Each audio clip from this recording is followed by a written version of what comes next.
Last year, Damien Harris finished as the RB13 in half PPR fantasy football leagues. This year, he's getting drafted as the RB29 in that same format. I get it, there are a lot of very reasonable concerns when talking about Damien Harris. He doesn't catch passes. Last year, his touchdown rate really held up his fantasy football production. And then, of course, you've got the history of Bill Belichick and how he utilizes running backs. I think that we have overcorrected when guys like Clyde Edwards-Helaire, Miles Sanders, Cordero Patterson, and some others are getting drafted ahead of him.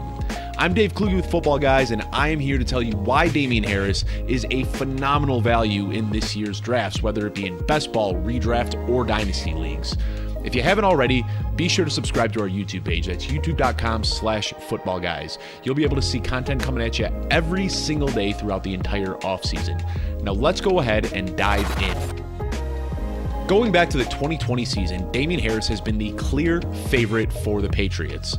Sony Michel was there, but when you look at the year-end finishes, it could be a little bit deceiving, a little bit misleading, because both backs dealt with a slew of injuries throughout that season.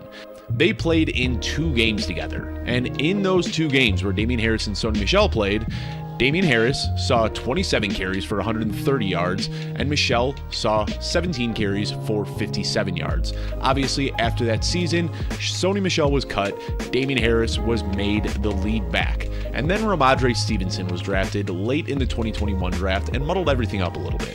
Now, similar to Sony Michel in the year before, when you look at the end of season finishes last year for Rhamondre Stevenson and you see those 133 carries, it could be a little bit alarming. But a closer look shows that this is still very clearly Damien Harris's backfield. Harris missed 2 games last year. He left 2 games before halftime with injuries, and then he had another game where he was very limited as he was recovering from a hamstring injury. Rhamondre Stevenson had 5 games that he didn't play in. What we're left over with is a sample size of 7 games, and in those 7 games where Rhamondre Stevenson and Damien Harris were both fully healthy, here's how it broke down. Rhamondre Stevenson had 49 carries for 262 yards and a touchdown. Damien Harris had 109 carries for 442 yards and 7 touchdowns. This looks pretty similar to what we saw in the 2020 season with Sony Michel and Damien Harris. Now, there is certainly a risk that Rhamondre Stevenson is going to cause this to be a little bit more of a committee than we'd like to see, but last year, Damien Harris was graded as PFF's best running back in the league. He has done more than enough to secure the role as the early down and goal line back for the New England Patriots. And now, on the final year of his rookie deal, you better believe that he's going to be running extremely hard looking for that big payday after this season. Current underdog rankings have Harris as the RB29. The Footballguys consensus rankings are a little bit sharper, and we've got him at RB27. Personally, I have him as my RB19. I get it, there are negative factors working against him, and I highlighted those at the beginning of this video. No pass catching upside, heavy touchdown rate, history of Patriots running backs, emergence of Rhamondre Stevenson, we can go on and on and on. And while those are all very valid concerns, the most likely scenario is that Damien Harris sees 200 plus carries and double-digit goal line opportunities again next season. That type of rushing volume alone is going to give him a very safe floor, and you can draft him right now as an RB3. If he can maintain his touchdown rate from last year, he is going to be an RB1. Last year, Damien Harris was a top 6 running back in 20% of the games that he started. He was top 24 or better in 53% of his games, and he gave you at least running back 3 output or better in 80% of his games. He really only had 2 duds over the course of the entire season, and those were against the Saints and Bucks.